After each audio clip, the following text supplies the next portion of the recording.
Olá, sou o pastor Sidney Isaías. Sejam bem-vindos ao nosso canal. Queridos, faço um convite a você que ainda não é inscrito em nosso canal, para se inscreverem, não apenas para se inscreverem, mas para compartilhar, comentar o nosso conteúdo. Façam agora, sejam inscritos, compartilhe, deixe aí o seu joinha, ajude este canal crescer, esse simples canal crescer. Queridos, eu quero já agradecer a você que já se inscreveu. Meu muito obrigado, meu abraço. Que Deus continue dando graça à sua vida, ok? Que a boa mão de Deus continue o abençoando em tudo. Que Deus abençoe. Obrigado. Meus queridos, vamos pregar o Evangelho.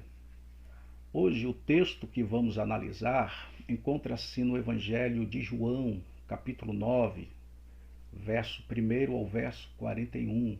Você sabe do episódio que é a cura daquele cego de nascença.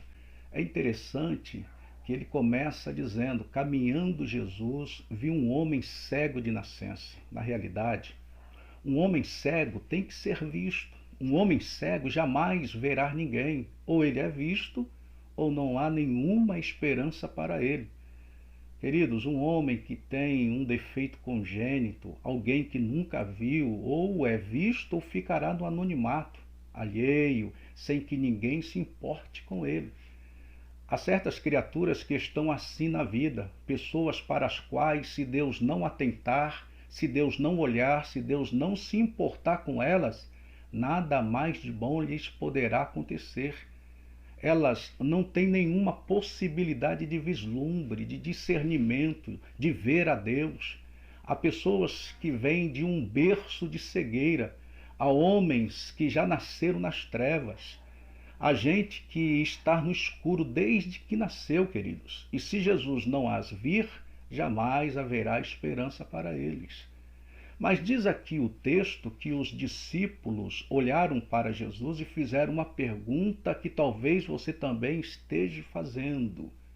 Por que essa discriminação? Por que alguns nascem sem nenhuma luz, sem nenhum entendimento, sem nenhuma vantagem, sem nenhuma possibilidade na vida? Será por causa do pecado dos pais? Será porque estão pagando algum castigo? Não, querido, Jesus disse: nem ele pecou, nem seus pais, mas foi para que nele se manifestem as obras de Deus. Queridos, há homens que estão desenganados, que nunca viram a luz da vida, que são verdadeiros abortos para os quais olhamos e dizemos: por que toda essa discriminação de Deus? Queridos, mas Deus diz: eu quero glorificar o meu nome nestas vidas. Eu posso transformar esta vida. Eu posso fazer com que esta vida ainda seja um objeto de louvor. E Jesus, então, aproximando-se daquele homem, fez lodo, untou os olhos do homem e mandou que ele fosse com aquele lodo nos olhos ao poço de Siloé e ali se lavasse. Quando me pergunto por que será que Jesus passou lodo nos olhos daquele homem, me vem ao coração 4 alternativas.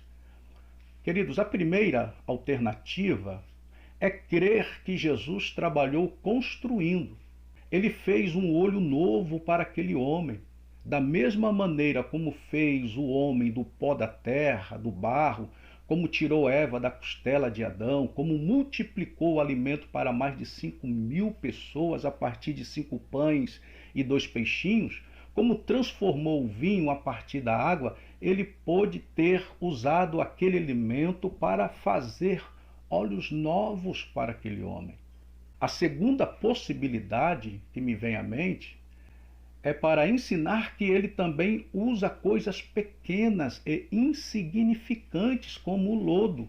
Ele usa remédio, ele usa tratamento e ele usa pessoas pequenas para glorificar o nome dele. Queridos, e também pode ser que ele tenha feito aquilo para produzir fé no coração daquele cego. Observem as duas coisas que Jesus fez. Um cego é uma pessoa hipersensível, mas não vê. Por isso um cego tem a audição e o tato desenvolvido. E foi através desses dois veículos de comunicação que Jesus produziu fé naquele homem. Ele tocou o homem.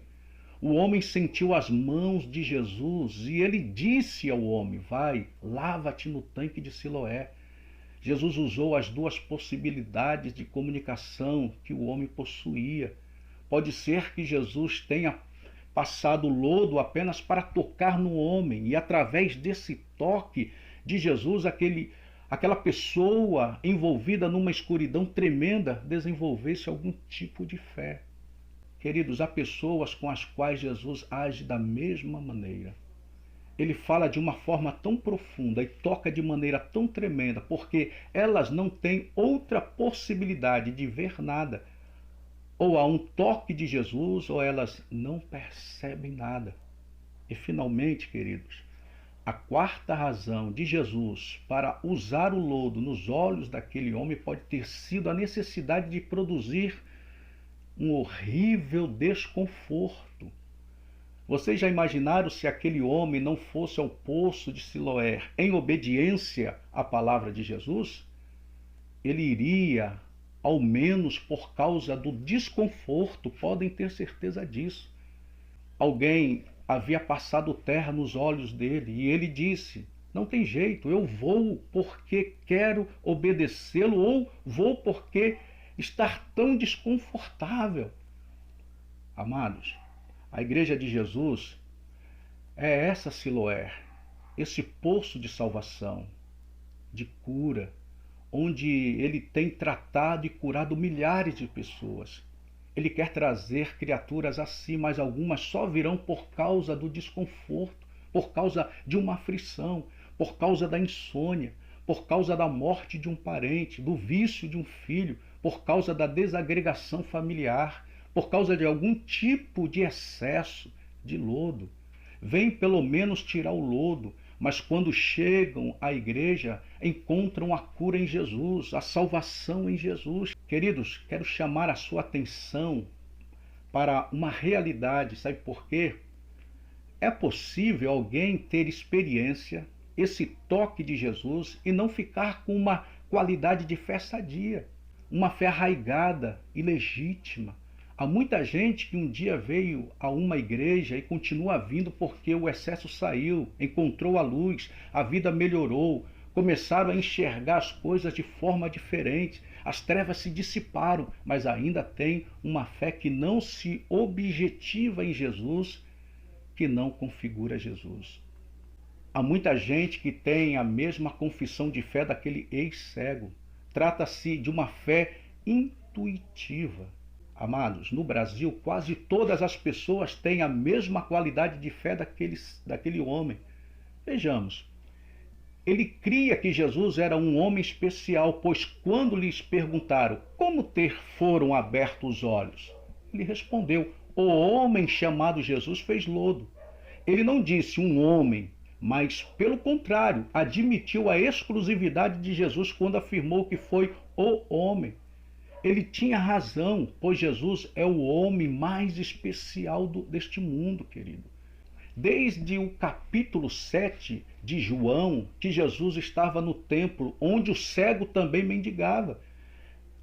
Jesus já havia feito tremendas declarações lá no templo, e o cego com certeza ouviu. Em João capítulo 7, do 16 ao 17, Jesus diz: o meu ensino não é meu, e sim daquele que me enviou.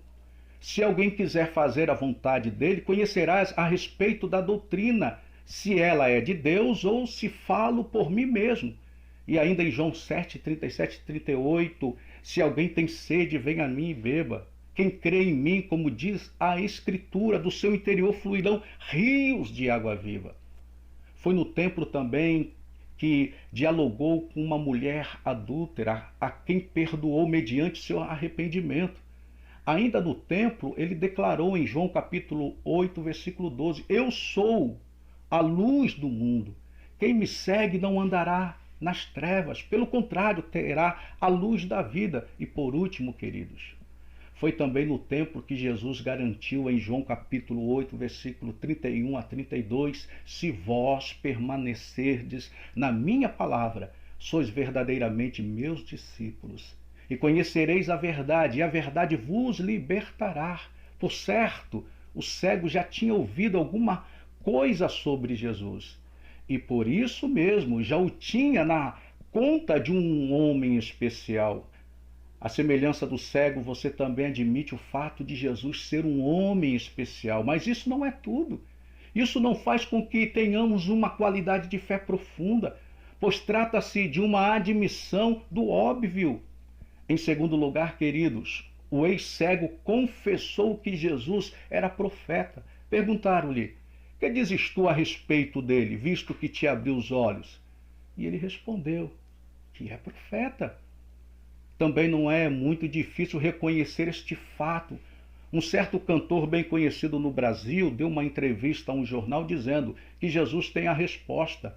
Mas em seguida concluiu: Buda é a resposta. Conquanto sua opinião tenha sido um disparate, ele admitiu que Jesus tem a resposta, ou seja, que ele é profeta. Mas isso ainda não é tudo, amados. Ele também admitiu que Jesus era mestre. Observe: porventura quereis também vós tornar-vos seus discípulos? Ora, se ele entendeu que Jesus se relacionava com os homens que o seguiam como discípulos, é porque, na realidade, ele era mestre. Queridos, mas até Karl Marx admitiu isto quando afirmou: o cristianismo, com seu culto ao homem divinizado, quer dizer, Cristo, é a mais inteligente das doutrinas religiosas. Ou seja, ele admitiu que Jesus era o maior de todos os mestres. Mas aceitar Jesus como mestre não é tudo. Ele também reconheceu que Jesus tem poder. Vejamos os versículos 25. Ele retrucou: se é pecador, não sei. Uma coisa sei, eu era cego e agora vejo. Mas saber que Jesus tem poder também não é tudo. O diabo também sabe, queridos. O ex-cego também acreditava na origem divina de Jesus. Veja os versos 29 e 33. Sabemos que Deus falou a Moisés, mas deste nem sabemos de onde é. Respondeu-lhe o cego: nisto é de estranhar que vós não saibais de onde ele é, e contudo me abriu os olhos. Sabemos que Deus não atende a pecadores. Pelo contrário, se alguém teme a Deus e pratica a sua vontade, a este atende. Desde que há mundo, jamais se ouviu que alguém tenha aberto os olhos a um cego de nascença. Se este homem não fosse de Deus, não poderia ter feito isso, amados. Ele sabia que Jesus tinha uma origem divina, mas isso é o óbvio. Se você perguntar a um homem: Jesus veio de Deus ou veio do diabo? Não há nenhum homem neste mundo que ouse dizer que Jesus esteja ligado às trevas. Qualquer um sabe que ele tem ligação com Deus. Mas achar que Jesus tem ligação com Deus não é tudo. Meus amados, aquele homem tinha uma fé intuitiva, como muitos de vocês que frequentam a igreja. Vocês admitem que ele é a criatura mais especial, que ele é profeta, que ele é mestre, que ele tem poder, que ele tem origem divina. Mas observem os versículos 35 e 36. Jesus encontrou-se com aquele homem no templo e fez-lhe uma pergunta: crês tu no Filho do Homem? E ele disse: quem é, Senhor, para que eu nele creia? Ó, meus queridos, a gente que tem essa fé intuitiva, mas que ainda não teve um encontro consciente com Jesus. Gente que está perguntando: quem é ele para que nele creia? Tem intuição, mas não tem uma fé robusta, uma fé consciente. E como é esta fé consciente, salvadora, comprometida? Queridos, ela pode surgir no seu coração agora. Observe, meu amado, o verso de número 37. E Jesus lhe disse: já o tens visto e é o que fala contigo. Se você quer fé profunda, ouça aquele que lhe fala. A fé consciente, profunda, comprometida com Jesus sempre vem por causa daquele que fala, sempre vem por causa da palavra de Deus. Romanos capítulo 10, 17, a fé vem pelo ouvir, ouvir a palavra de Deus. A fé não é um raio que cai na cabeça do indivíduo que está andando pela rua. A fé vem pelo ouvir a palavra de Deus. Há muitas pessoas que creem que Jesus é um homem mais especial deste mundo, que ele é um profeta, que ele é o maior de todos os mestres, que ele tem poder. Há muitos que admitem a origem divina de Jesus, mas vivem com um tremendo vazio em seus corações, vivendo em pecados. Estas pessoas precisam de uma fé salvadora, brotando em seus corações pela ação da palavra de Deus. A fé vem pelo ouvir, querido, pelo ler, pelo discernir a palavra de Deus. Vamos ver algumas consequências desta fé genuinamente salvadora. Em primeiro lugar, o homem disse: eu creio, Senhor. Eu creio. Essa fé, meus amados, consistente e profunda, é uma fé de consciência, é uma fé ultra circunstancial. Tinha expulsado aquele homem da sinagoga, mas agora ele encontrou Jesus e não precisa mais ficar humilhado nem triste. A fé profunda em Jesus não se abate quando você perde o emprego. Não diz: eu vou deixar o evangelho de Jesus porque não deu certo. É uma fé comprometimento. Com chuva ou com sol, com saúde ou enfermidade, eu creio, eu sou dele. É compromisso com Deus. Queridos, em segundo lugar, o homem disse: Senhor. Primeiro eu assumo um compromisso, eu creio no Filho do Homem. Depois eu aceito o seu senhorio.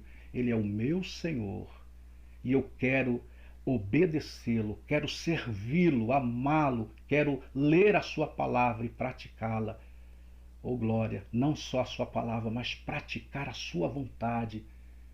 E ele é o meu Senhor. Em terceiro lugar, ele o adorou. Ah, amados, quando o homem realmente enxerga Jesus, ele não irá mais à igreja porque a perna está inchada, os problemas estão descontrolados, ou porque perdeu o emprego. Não, queridos. Na verdade, ele se aproxima do Senhor para adorá-lo na beleza da sua santidade.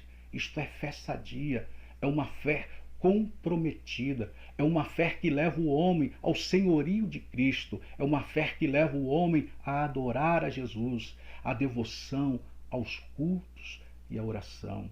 Talvez você tenha ido à igreja até por causa do desconforto, da insônia, da angústia, da dor, mas não fique nisso. Há muito mais reservado para você. Comprometa-se hoje com Jesus. Receba-o como seu Senhor e diga: Jesus, de hoje em diante eu quero entregar tudo e quero adorar-te. Eu quero colocar-te como centro da minha vida. Eu não quero viver apenas de intuição. Eu quero uma fé robusta. Eu quero uma fé consciente, que venha pela palavra, que venha pela leitura da sua palavra, que venha porque a minha alma quer fazer a tua vontade. Você não quer vir a Jesus hoje? Não quer vir hoje mesmo? Não quer dizer: Jesus, eu me comprometo contigo, eu creio no Filho do Homem, eu creio em ti? Queridos, até o nosso próximo encontro, se assim Deus permitir.